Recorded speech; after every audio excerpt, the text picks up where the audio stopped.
विकास संतोषप्रद है, बहुत अच्छा है। विकास केवल एक सांसद नहीं करता है, विकास पार्टी करती है। तो जहाँ तक पार्टी की बात है तो भाजपा पार्टी बहुत अच्छा काम कर रही है। पीएम मोदी को नहीं देखना चाहते, हम कांग्रेसी आदमियां हैं। हम कांग्रेस के अलावा केहू को वोट न दे, चाहे वो सारा माँ बाप खड़ा हो जाए तो हम कांग्रेसी आदमियां हैं। मोदी जी के तो राज है समय पर। हाँ, तो कैसे जीतेगा कोई? ये मंदिर तो पब्लिक ने बनवाया, पैसा दिया, मोदी पैसा लगाया है अपना। नमस्कार, मैं हूं निशान मिश्रा और आप सभी रीवा स्टोरी मीडिया देख रहे हैं। जैसा कि आप लोग को पता है कि लोकसभा चुनाव चंद महीनों में होने वाला है। वर्तमान में मैं रीवा जिले में खड़ा हूं, रीवा संसदीय क्षेत्र में।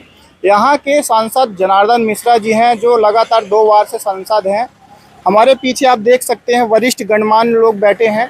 इनसे इनकी राय जानेंगे कि रीवा में आखिरकार कितना विकास हुआ है।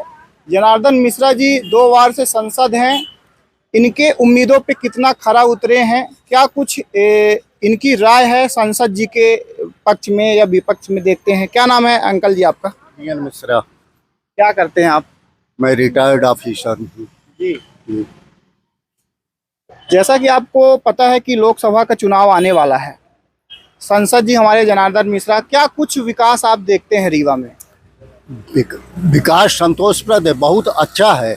विकास केवल एक सांसद नहीं करता है, विकास पार्टी करती है। तो जहाँ तक पार्टी की बात है तो भाजपा पार्टी बहुत अच्छा काम कर रही है। आपके कहने का मतलब है केंद्र से जो योजनाएं निकलती हैं तो यहाँ पास क्रियान्वयन हो रहा है उनका? हाँ, यस, हो रहा है। तो सांसद जी का कुछ फर्ज नहीं बनता है कि यहाँ पास जनता के लिए कुछ अपनी तरह से वो करें? अपनी तरफ से क्या कर सकते हैं? अपनी तरफ क्यों कुछ भी नहीं कर सकते। संसद को 1 साल में 5 करोड़ का फंड मिलता है। हाँ, तो वो फंड अपने घर में थोड़ी रखते हैं, वो जनता को देने के लिए आता है, अब डेवलपमेंट वर्क के लिए आता तो मैं पूछ रहा हूँ कि कुछ डेवलपमेंट आपको रीवा जिला में दिख रहा है? बहुत ज्यादा, जी। बहुत ज्यादा। जब मैं बचपन में बहुत छोटा था और तब से लेकर आज तक बहुत अंतर है, उसको मैं गिना ही नहीं सकता हूँ। हाँ, लेकिन मस्त खुश रहता हूँ देख करके। अब कोई बाहरी आदमी आता है तो रीवा की अब जब तारीफ करता है ना तो हम लोग गौरवान्वित महसूस करते हैं, छाती चौड़ी हो जाती है। हाँ, यस। मतलब आप बीजेपी से संतुष्ट लग रहे हैं? बिल्कुल, टोटली संतुष्ट लग रहे हैं। हाँ, चलिए ठीक है। चाचा जी, क्या नाम है आपका? प्रभाकर सिंह बघेल। ठाकुर साहब, आपको क्या लग रहा है रीवा में क्या माहौल चल रहा है? संसद जी के विकास से आप खुश हैं या नहीं? मुख्य मुद्दा यह है कि बेरोजगारी बहुत ज्यादा है, महंगाई। 2 कंट्रोल हो जाए, बहुत अच्छी पार्टी है ये। हाँ, 2 कंट्रोल कर लें। हाँ, और सब सही लग रहा है? और सब संसद मिश्रा जी संसद में तो हमेशा हाईलाइट में बने रहते हैं। कहीं मास्क सिलते हैं, कहीं टॉयलेट साफ करते हैं। वे तो उनकी सादगी है कि वो ये सब करते हैं, क्योंकि संसद होने के बाद भी वो लेटरिन की सीट साफ करते हैं, झाड़ू लगाते हैं और चप्पल जूता उठाते हैं। तो ये तो उनकी सादगी है, ये हाईलाइट के लिए बनता है। तो आपको क्या लग रहा है कि इस बार सांसद जी को ही टिकट दिया जाना चाहिए? रीवा के लिए उपयुक्त है सांसद जी? बदलना चाहिए। बदलना चाहिए। ठीक है। क्या नाम है चाचा जी आपको?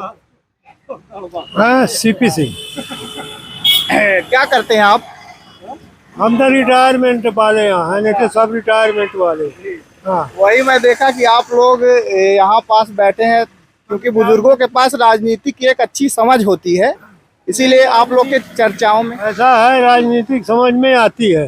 भ्रष्टाचार बहुत है, महंगाई बहुत ज्यादा है, बेरोजगारी। हाँ? बेरोजगारी भी बहुत है।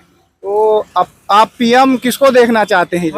पीएम पीएम मोदी को नहीं देखना चाहते, हम कांग्रेसी आदमियां हैं। हम कांग्रेस के अलावा केहू को वोट न दे, चाहे वो सारा माँ बाप खड़ा हो जाए तो हम कांग्रेसी आदमियां हैं। तो मतलब आप कांग्रेसी इसलिए कांग्रेस को देंगे कि बीजेपी ने? बीजेपी जा चूल्हे वो कांग्रेस को वोट देंगे।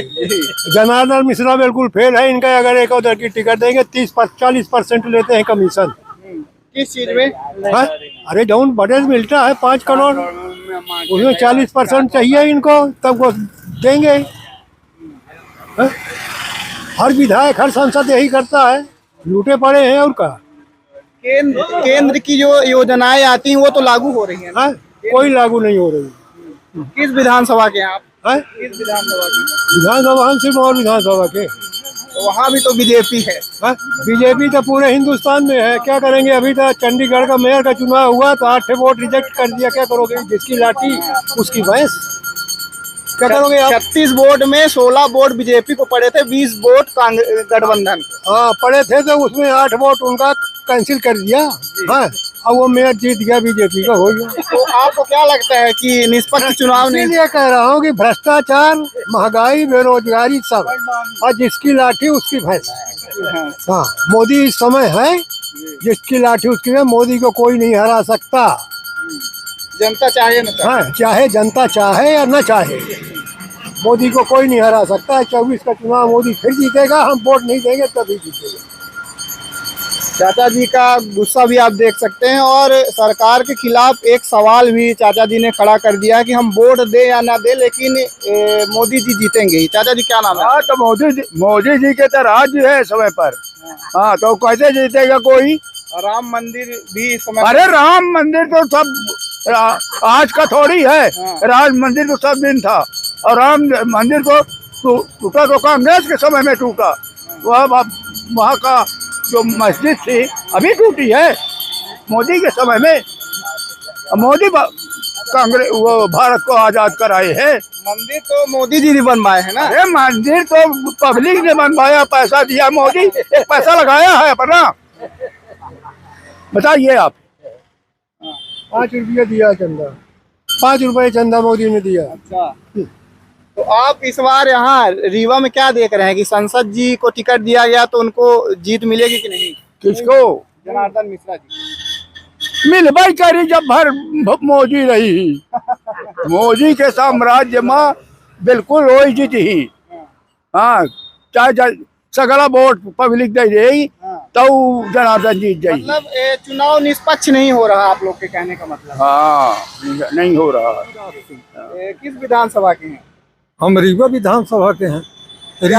रीवा के विधायक बढ़िया है, उनके मंत्री जी, उनका काम बेहतर है। विधायक का तो चुनाव हो गया। हाँ, तो उनको चुन दिए और काम भी कर रहे हैं।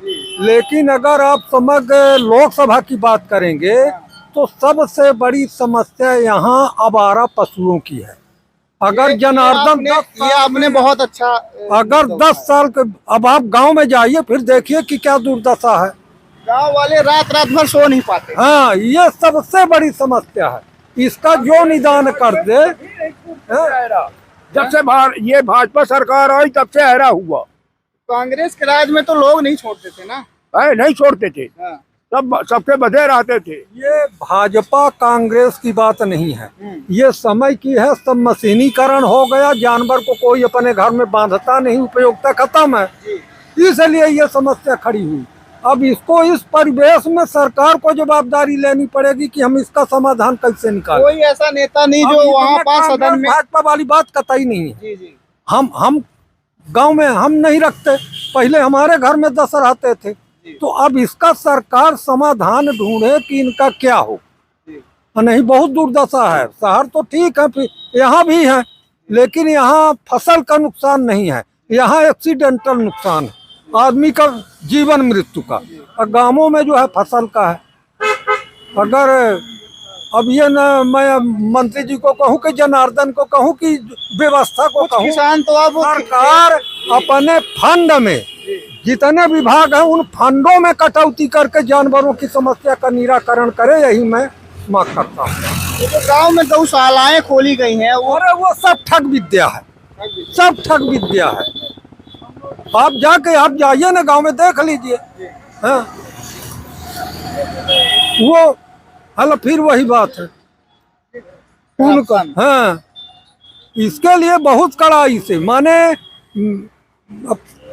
सरकार को इसमें बहुत गंभीरता से वो करने की जरूरत है। जैसा कि आप लोगों ने वरिष्ठ नागरिकों के विचार सुने, इनका कहना है कि हम वोट किसी को भी दें, जीतेंगे मोदी ही, जीतेंगे बीजेपी। जैसा कि हाल ही में चंडीगढ़ का चुनाव, मेयर का चुनाव हुआ था, उसमें 36 वोट थे। 36 वोट में 20 वोट गठबंधन को पड़े थे, इंडिया गठबंधन को, और 16 वोट बीजेपी को पड़े थे। उसमें से बीजेपी की जीत से पूरा देश को ये लग रहा है कि इसमें जो वोटिंग प्रक्रिया है निष्पक्ष नहीं हो रही, चाहे ईवीएम से हो या फिर बैलेट पेपर से।